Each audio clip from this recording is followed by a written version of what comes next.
Hi friends, எல்லோருக்கும் வணக்கம். எல்லோரும் எப்படி இருக்கீங்க? நல்லா இருக்கீங்களா? இன்றைக்கி இந்த கதையோட அடுத்த பகுதி தான் பார்க்க போகிறோம். அதுக்கு முன்னாடி நீங்கள் செய்ய வேண்டிய விஷயம் என்ன அப்படின்னு கேட்டிங்கன்னா, மறக்காமல் நம்ம இந்த சேனலை சப்ஸ்கிரைப் பண்ணிக்கோங்க. கீழே இருக்க பெல் பட்டனையும் கிளிக் பண்ணுங்கள். அப்போ தான் நான் போடுற வீடியோஸ் எல்லாமே உங்களுக்கு உடனுக்குடனே நோட்டிஃபிகேஷன்ஸ் வரும். ஸோ மறக்காமல் சேனலை சப்ஸ்கிரைப் பண்ணிவிட்டு வீடியோ பாருங்கள் ஃப்ரெண்ட்ஸ். வாங்க நம்ம கதைக்குள்ளே போகலாம். அதுக்கப்புறம் ஒரு வாரத்துக்கு அப்புறம் அண்ணன் ஊர்லேருந்து வந்தார். வந்ததுக்கப்புறம் முகமே சரியில்லை அண்ணனுக்கு. ஏன் அப்படின்னா, கல்யாணத்துக்கு இன்னும் ஒரு வாரம் தான் இருக்குது அப்படிங்கிறதுனால, சரி என்னடா இது அப்படின்னு சொல்லிட்டு, அண்ணனுக்கு முகமே சரியில்லையே அப்படின்னு சொல்லிட்டு நானாகவே போய் கேட்டேன். ஏன்னா சந்தோஷமாக தான் இத்தனைக்கும் அவர் லவ் மேரேஜ் தான். லவ் மேரேஜ் பண்ணி இப்போ 4 வருஷமாக லவ் பண்ணி தான் இப்போ வீட்லலாம் பேசி எல்லோரும் தான் முடிவு பண்ணியிருக்காங்க. அப்படிங்கிறப்போ அதுக்கான ஒரு சந்தோஷங்கிறது அவர் முகத்தில் கொஞ்சம் கூட தெரியலையே அப்படிங்கிற மாதிரி தான் எனக்கு இருந்துச்சு.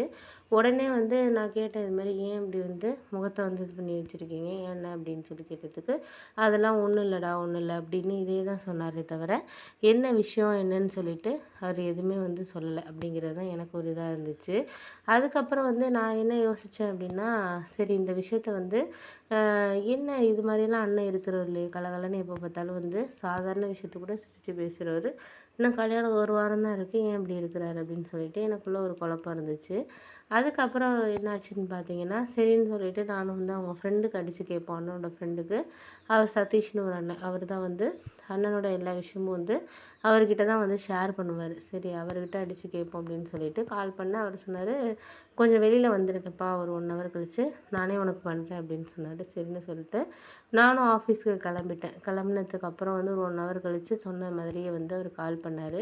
கால் பண்ணதுக்கப்புறம் என்கிட்ட பேசினார். இது மாதிரி என்ன விஷயம் என்னன்னு நான் கேட்டதுக்கப்புறம், ஏன் உன்னுக்கிட்ட சிவா எதுவுமே சொல்லலையா அப்படின்னோடனே, ஏன்ப்பா தம்பி உன்கிட்ட கூடவா சொல்லலை அப்படின்னோடனே, உங்கள் அம்மா அப்பா பண்ணுற விஷயம் தானே அது, உங்களுக்கே தெரியலையா அப்படிங்கிறது மாதிரி சொன்னோன்னே எனக்கு ஒன்றுமே புரியல. சரி என்னடா இது இப்படி திடீர்னு இந்த மாதிரி இது பண்ணுறாங்களே அப்படின்னு சொல்லிட்டு எனக்குள்ளே சில விஷயங்கள் போயிட்டு இருந்துச்சு.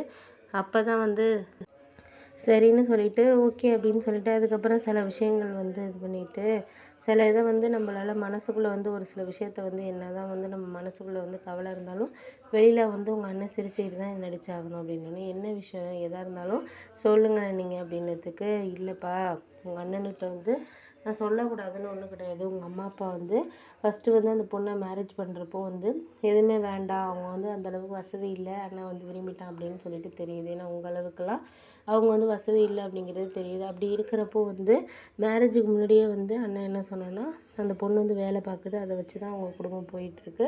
ஒரு தங்கச்சி இருக்குது, அப்பா கிடையாது அப்படிங்கிறனால அவங்களால அந்த அளவுக்கு செய்ய முடியாத ஒரு ஃபேமிலி அப்படிங்கிறது மாதிரி தான் இருந்தோன்னே, அப்படி இருக்கிற சூழ்நிலையில் இது என்ன நினைக்கணும், நம்ம இந்த மாதிரி ஒரு சூழ்நிலை இருக்கிறோம், அதை நம்ம புரிஞ்சுக்கிட்டு நம்மளுக்கு என்ன ஒரு இதோ அதை தான் நம்ம யோசிக்கணும். ஆனால் உங்கள் அம்மா அப்பா ஃபஸ்ட்டு இந்த கல்யாணத்துக்கு சம்மதம் அப்படின்னு சொல்லிட்டு இப்போ என்ன இது பண்ணுறாங்க அப்படின்னு சொல்லிட்டு பார்த்தீங்கன்னா, இப்போ அந்த பொண்ணோட சம்பளத்தையெல்லாம் உங்கள் அம்மாவுக்கெல்லாம் எதுவும் கொடுக்கக்கூடாது, நீங்கள் நம்ம இஎம்ஐ வீடு இப்போ நாங்கள் வாங்க போகிறோம், இன்னொரு வீடு, அந்த வீட்டுக்கு நீங்கள் உங்கள் பேர்லேயே இது பண்ணுறோம், நீங்களே 2 பேரும் சேர்ந்து இஎம்ஐ கட்டிக்கணும், இஎம்ஐ கிட்டத்தட்ட 45,000 வருது அப்படின்னு சொல்லிட்டு அந்த பொண்ணோட சம்பளத்தையெல்லாம் கொடுக்கக்கூடாது அப்படிங்கிற மாதிரி சொன்னாங்க. அந்த பொண்ணுக்கிட்டேயும் இதை ஃபோன் பண்ணி அம்மா இந்த மாதிரி பேசியிருக்காங்க அப்படின்னோடனே எனக்கு ஒன்றுமே புரியல. சரி என்னடா இது இப்படி திடீர்னு பேசுகிறாங்களே அப்படின்னு சொல்லிட்டு அதுக்கப்புறம் சரி அப்படின்னு சொல்லிட்டு அண்ணனுக்கு இது மாதிரி இஎம்ஐ கட்டணும் அப்படின்னு சொல்லிட்டு இந்த மாதிரி சொல்கிறாங்க.